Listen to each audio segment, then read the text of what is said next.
এই যে ইন্ডিয়া গায়ে পড়ে লাগালো না পাকিস্তানের সাথে, কাশ্মীরে এক নাটক সাজিয়েছে পেহেলগামে, সেই নাটক সাজানোর পরে একটা অকাট্য প্রমাণ দিতে পারেনি, একটা অকাট্য প্রমাণ দিতে পারেনি যেটার পেছনে পাকিস্তান জড়িত। প্রমাণ ছাড়াই একটা দেশ আর একটা দেশে হামলা করে দিতে পারে। ব্যক্তির উপরও তো হামলা করা যায় না প্রমাণ ছাড়া, জানেন তো এটা? কোনো ব্যক্তির উপরও হামলা করা যায় প্রমাণ ছাড়া? আরে যায় নাকি? এমনকি এই যে আলেম ওলামাকে ধরে বিগত দিনগুলোতে একটা বেআইনি কাজ করা হতো প্রকাশ্যে, সাংবাদিকরাও করতো, পুলিশও করতো। সেটা কি? ধরেই পত্রিকায় রিপোর্ট করবে জঙ্গি গ্রেফতার হয়েছে, বলতো না? এমনকি কখনো বুকের মধ্যে একটা সাইনবোর্ড লাগাই দিত জঙ্গি, সামনে কয়টা বই রেখে জঙ্গিবাদী বই বা জিহাদি বই লিখে দিত। অথচ কে অপরাধী আর কে অপরাধী না এটা নির্ধারণ করার দায়িত্ব কার জানেন? এটা নির্ধারণ করার দায়িত্ব সাংবাদিকের 14 গোষ্ঠীরও না, পুলিশের বাপেরও না। এটা নির্ধারণ করার দায়িত্ব হলো একমাত্র আদালতের। আদালতের কাজ হলো এটা, দুনিয়ার কথা বলছি।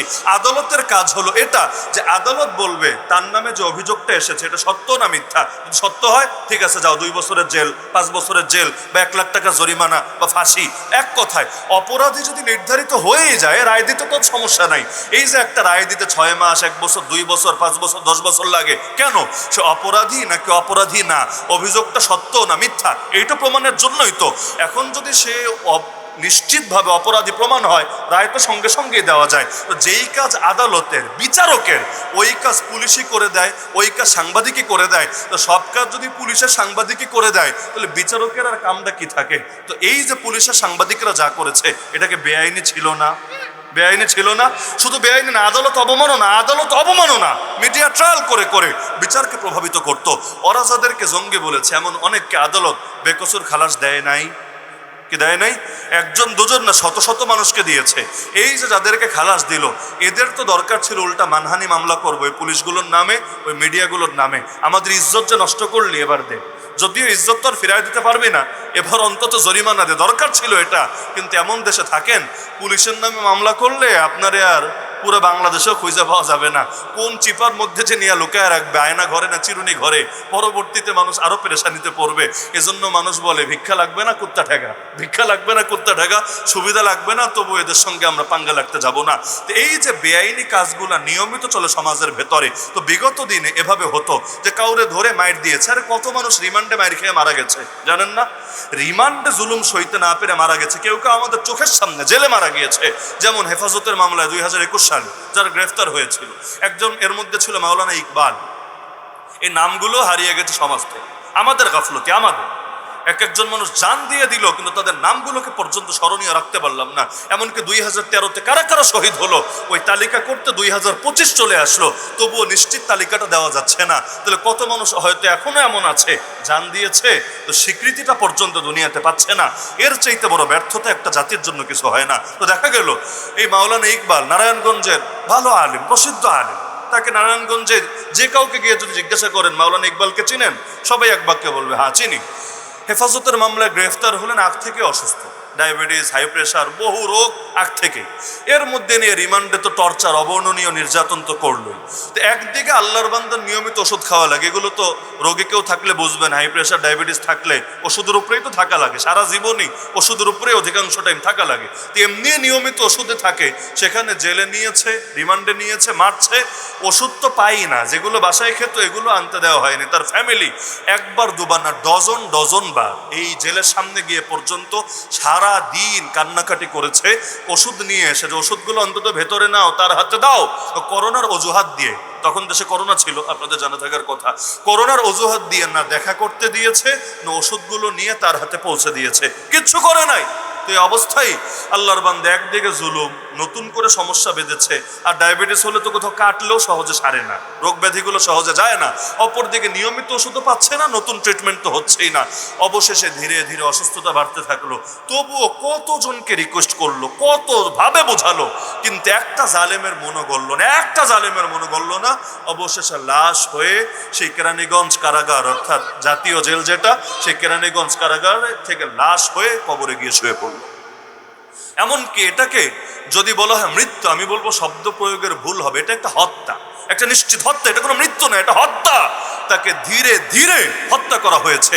দরকার তো ছিল এটা, এই হত্যাকাণ্ডের সঙ্গে যারা জড়িত টপ টু বটম সবার বিচার হবে, কিন্তু নামে মুখে আনে না। আর বিচার কোত্থেকে হবে? বিচারের দাবি পর্যন্ত করা হয় না, তাহলে বিচারের আশা কিভাবে হবে?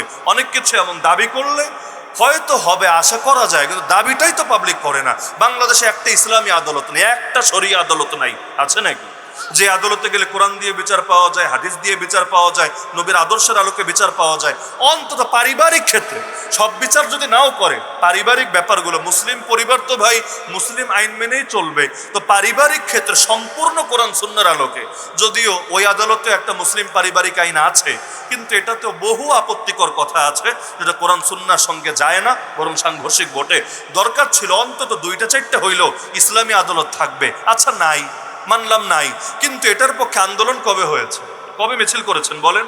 কবে স্লোগান দিয়েছেন বলেন? এমনকি স্বাধীনতার 53 বছরে কি উদ্যোগটা নেওয়া হয়েছে বলেন? নামে হলেও ইসলামের নামে কিছু ব্যাংক আছে, নামে হলেও ইসলামের নামে কিছু বিমা আছে, নামে হলেও ইসলামের নামে এরকম বহু কিছু আছে, নামে হোক আর কামে হোক, লেকিন ইসলামের নামে আদালত নামেও তো নাই, কামে তো থাকবে আরো দূরের কথা।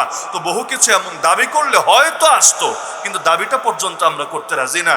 কি ভেবেছেন কিয়ামতের দিন আল্লাহ এগুলোর জন্য ধরবে না? ধরবে না।